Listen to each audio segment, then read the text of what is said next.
Alright everybody, it's Saturday morning and we're doing another round the world update. This is going to be very brief and impromptu. I just kind of figured I'd do this before I get my day started. I got some fish stuff I want to get taken care of today. First of all, while we're looking at my 29 miscellaneous here, again, I always start here just because it's the first tank in the room. Nothing really going on in here. I'm probably just going to do a little bit of a water change today. I may not even do that. I may just top it off. I always recommend using RO water if you can to top it off. The reason being is the dissolved solids that are in the water stay in the water. So when the water evaporates and you have to top it off, you're actually condensing the organics that are in the tank. Anything that's in the water stays there, stays in the tank, and it's only the water that leaves. So if you're adding water from your tap that actually has dissolved solids in it, you're actually just adding to it, and you're distilling it down in your tank, and you're concentrating the dissolved solids in your tank. So anytime you are going to top off a tank on a regular basis, you should really use RO water if you can. If not, it's no big deal. Just be a little more conscious of your water changes if you have to use tap water to top off between changes. I do want to mention that I will be doing some maintenance in one of the tanks upstairs today. The tank in my wife's room needs a little bit of work, so we're probably going to be shooting some video about that, and you'll all get a better look at the tank upstairs, or at least one of my tanks upstairs. I know I talk about them a lot, but you seldom see them. So the Gourami tank, this is the tank that really needs the most work. I'm not really going to do anything with it today because I can't yet. I need to get new lighting in this tank, and I need to get it badly. I'm really getting tired of getting in here all the time and cleaning up this algae that grows in there. Excuse me. It could be a little bit of cyanobacteria. I'm not sure. Whatever it is, I don't mind the green growth and the growth on everything. I just want to keep it in reason. And in this tank, it just grows out of control, and the maintenance I have to do to keep it within reason is a little too labor intensive for me at this point. It's no coincidence that this tank is the one that I have the issues with, because this tank is the one that has the inadequate lighting on it. So once I get new lighting, once I can afford new lighting, we will be moving forward with this tank. So today I'm probably just going to get in there and clean it up a little bit again, because I need to wipe the glass down and that sort of thing, just to remove some of that green growth you've got in there. So that's pretty much all that's going on in that tank. Angelfish tank's probably not going to have a lot done to it today. I do want to point out, however, that I recently moved some swords, some sword shoots or cuttings, whatever you want to call them, from my 125, and I planted one there, and I planted one here. And you can tell that green thing right there is actually the remainder of the stem or the stalk that I cut. You can see that they've pretty much melted away already. They're pretty much gone. I'm hoping that the roots will establish and send up new runners and new shoots, and they will come back. I do have a sword in this tank that almost died. It did the same thing, and very slowly but surely it came back. This, like all of my tanks, is basically a zero additive tank. It's very low tech. I don't put anything in there, ferts, foods, tabs, anything like that for the plants. My other tanks all, however, have a planted substrate material, though, that actually provides trace minerals and other trace elements for the plants. This tank has completely inert substrate. I have no foods, no nothing in there except the fish poop and the waste and everything that breaks down and deteriorates into the tank. All of the plants in there, for the most part, are very low light and low nutrient need plants. This sword is the only exception, and it's doing really well. Like I said, it took a hit. It didn't do well at first, and after a few months it actually started coming back, and now it's adapted well enough to the tank, and it looks really good. So I'm hoping the same thing will happen with these two new ones I added in here. Swords are one of those plants that are sort of hit or miss for me.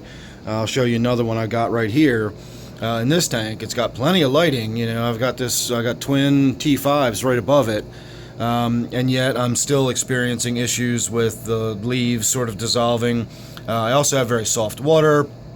I've got a few things going on that make growing swords for me a little difficult, especially when you have the mentality that I do, which is I'm just not going to do anything to them. I'm going to put them in the tank, and if they make it, they make it. If they don't, they don't. That's pretty much my attitude towards them. I don't want to do a whole lot extra just to keep extra plants growing in my tank. If they can't live in those conditions, I'll just get a different plant that can. Speaking of which, one of the plants that can and does very well is the temple plant. And this temple plant has grown pretty much up out of control. I'll try to get you a look from down here. You can't really see it.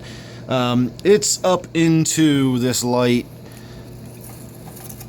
pretty severely, so I'm going to be getting in there and cutting that off pretty much at the surface, maybe just above the surface, and then that'll cause it to fork and bush out, and I'll get a little bit bushier growth above the surface, because I actually do like this emergent growth on this temple plant. It's a really pretty looking plant once it comes up out of the water. Other than that, probably just a little basic water change on this tank today, no big deal. I do need to get in there and clean the filter out. If you will notice, the water over here on the left side is starting to flow out, which means the filter's getting a little too clogged up for the water to flow through as freely as I would like it. So probably going to get in there and just do some basic maintenance on that today. Brackish tank, nothing going on in there today. I may just do a little bit of a water change, maybe not, I don't know, it just depends on how much I get done. I am actually planning on going to the fish store today. Don't know what I'm going to get, just kind of going and looking around. Always a bad idea. I don't really recommend just going to the fish store to look around, because invariably I will come home with something. And when I do that, I often wind up getting myself in a situation where I've got to figure out what to do with this fish I just bought. I do have an empty 10-gallon upstairs, which I'm kind of thinking about stocking down there. I know it's dark, but there is a quarantine tank up and running down there, so whatever I bring home has a place to go. If I change my mind, I can always take it back. My snail tank I have recently stripped out. I'm in the process of putting back together. It's up and running, and I do have some snails in it, but that's all, you know, the progress I've made so far. I don't even know if that's fully cycled in yet. So I'll be taking a look at that tank today and seeing what's going on in there. Same with this. I'm still in the process of cycling it in. So we will just be sort of checking the parameters today, see what's going on in this tank, and just kind of getting an idea of where we stand there. And then soon I will be considering starting to put this tank together and doing something with it. It is that time of year again, folks, and I do have an empty tank sitting right here, so this may become another native tank for me. It may just become a sunfish tank. I really do not know. I'm really kind of on the fence. I got a few ideas about this tank now. I just don't really know where I want to go with it or what I want to do with it, but I'm kind of thinking native tank again, because that was kind of fun last year. So we'll see. We'll see what happens with that one. 125 is all looking good. Nothing going on in here today, so I won't be doing anything at all, with the exception, as always, I always have to get in here and clean up my red tiger lotus. This stuff grows so fast. I've said it before, I'll mention it again in case this is the first one of my videos you're seeing. If you see that shoot right there, that shoot is making a beeline for the surface.